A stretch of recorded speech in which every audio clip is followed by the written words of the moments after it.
سامعین، اللہ تبارک و تعالیٰ نے انبیاء کرام کو جو اس دنیا میں بھیجا تھا، اس کا مقصد انسانیت کو اللہ سے جوڑنا۔ انبیاء کرام اسی فکر و غم اور اسی مشن کے لیے شہید کیے گئے، گھر سے بے گھر کیے گئے، مگر انسانیت کا تعلق اللہ سے جوڑنے کی محنت کو نہیں چھوڑا۔ بریلوی دھرم کے مجدد اور اس دھرم کے خواص و عوام کی محنت و مشن، بلکہ اس دھرم کا عقیدہ یہ بن گیا کہ انسانیت کو اللہ سے جوڑنے کے بجائے مخلوق سے جوڑا جائے۔ حقیقی معبود سے نسبت مضبوط کرنے کے بجائے قبر و پیروں سے جوڑنے کی مشن شروع کر دیا انہوں نے۔ اس پر مناظرہ مباحثہ ہونے لگا کہ غیر اللہ سے کیوں نہیں مانگتے، حالانکہ مناظرہ اس پر ہونا چاہیے کہ اللہ سے کیوں نہیں مانگتے۔ خیر سامعین، میں آپ حضرات کو فاضل مجدد کا عقیدہ انسانیت کو اللہ سے ہٹا کر پیر سے، قبر سے، تعزیوں سے جوڑنا صرف اس کے مجدد کا نہیں بلکہ اس کے عوام و خواص، یہاں تک کہ مفتی سلمان اظہری کی محنت بھی اسی طرح ہے کہ انسان کو اللہ سے ہٹا کر قبر سے، پیر سے، تعزیے سے اور مخلوق سے جوڑا جائے، اللہ سے ہٹا دیا جائے۔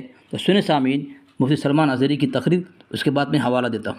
اگر کوئی تم سے یہ کہتا ہے یہ تو شرک ہے کسی اور سے مانگنا، اللہ ہی سے مانگنا چاہیے، اللہ ہی دیتا ہے، میرے عزیز اللہ رب العزت کا دستور یہ ہے، وہ کسی بھی چیز کا محتاج نہیں۔ وہ چاہتا تو براہ راست تم کو آسمان سے اتار دیتا، ماں اور باپ کے ہونے کی ضرورت کیوں پیش آئی تمہاری؟ وہ اللہ تعالیٰ پوری کائنات کو اسباب میں رکھا ہے۔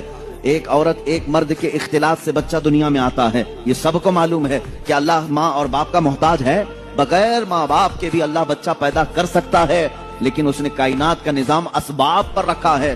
تمہیں وہ چاہے تو اناج سیدھے بارش برسا کر کے دے دے، لیکن نہیں، اس نے اسباب پر رکھا ہے کہ تم زمین کے اندر ایک بیج بوؤ گے، وہ کومپل کی شکل میں اگے گا، پھر پودا آئے گا، پھلیاں ہوں گی، اناج آئے گا، پھر کاٹو گے، پھر گھر میں اناج آئے گا۔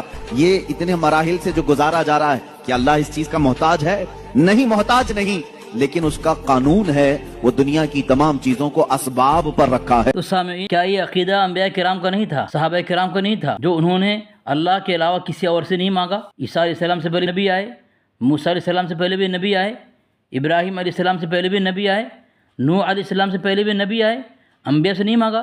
کیا ان کا عقیدہ نہیں تھا کہ اللہ تبارک و تعالیٰ اسباب کے بغیر دے سکتا ہے؟ کیا ان کا عقیدہ نہیں تھا کہ ماں باپ کے بغیر بھی اولاد اللہ دے سکتا ہے؟ اس کے باوجود بھی انہوں نے نہ نبی سے مانگا، نہ اس زمانے کے ولی سے مانگا۔ کس سے مانگا؟ قرآن پاک میں تمام جو ربنا ہے، ربنا دیکھ لیں، تمام ربنا میں یہی عقیدہ ہے۔ ان کے باطل اور کفری عقیدے کا توڑ ہے اس آیت کے اندر کہ اللہ تبارک و تعالیٰ کے علاوہ کسی اور سے نہ مانگو، ربنا ظلمنا، ربنا آتے، تمام ربنا کے اندر۔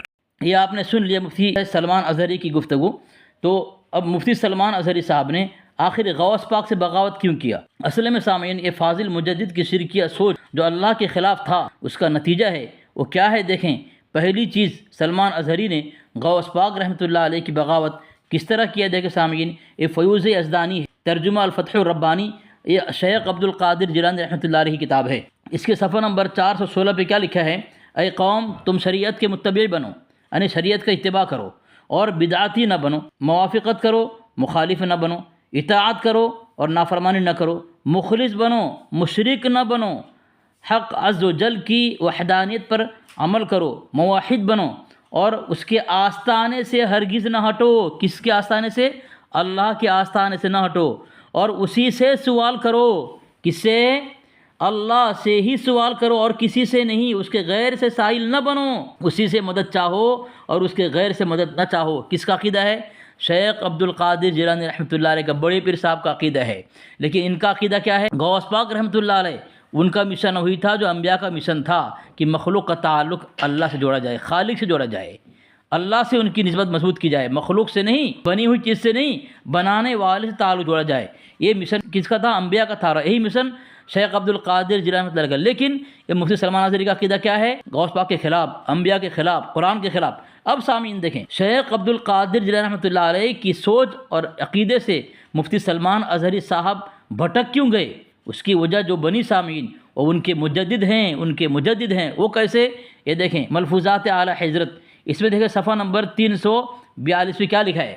مگر میں نے کبھی اس قسم کی مدد نہ طلب کی، جب کبھی میں نے استعانت کی، یعنی مدد چاہی، یا غوث ہی کہا، اللہ سے نہیں۔ جب بھی کبھی ضرورت پڑی، جب بھی مصیبت آئی، جب بھی پریشانی آئی، کس سے مانگا؟ اللہ سے نہیں، غوث پاک سے مانگا۔ یہ انبیاء کی مشن سے بھی ہٹے اور غوث پاک رحمۃ اللہ علیہ کی مشن سے بھی ہٹے، اور غوث پاک کے نام سے ولی اللہ والوں کی محبت کی ڈھونگ رچا کر کے اللہ کی مخلوق کو اللہ سے کاٹ کر کے اللہ کی بنی ہوئی مخلوق سے جوڑنے کی کوشش کی سامعین، بنانے والے سے تعلق توڑ کر کے بنی ہوئی چیزوں کی طرف جوڑ دیا سامعین۔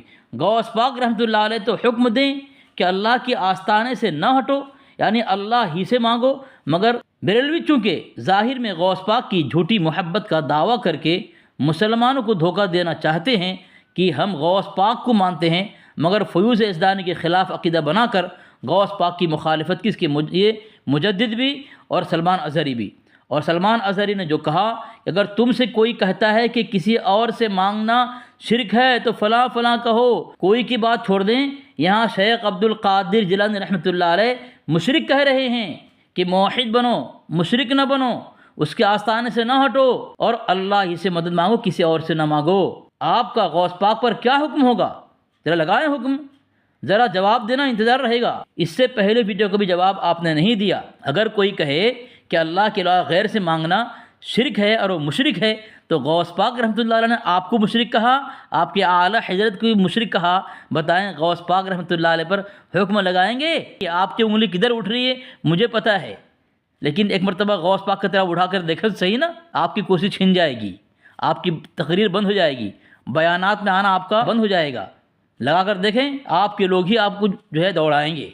خیر سامعین، یہ کب جواب دیتے ہیں میری ویڈیو کا، میں اس کا انتظار کروں گا، ہمارے احباب بھی اس کا انتظار کریں گے انشاءاللہ۔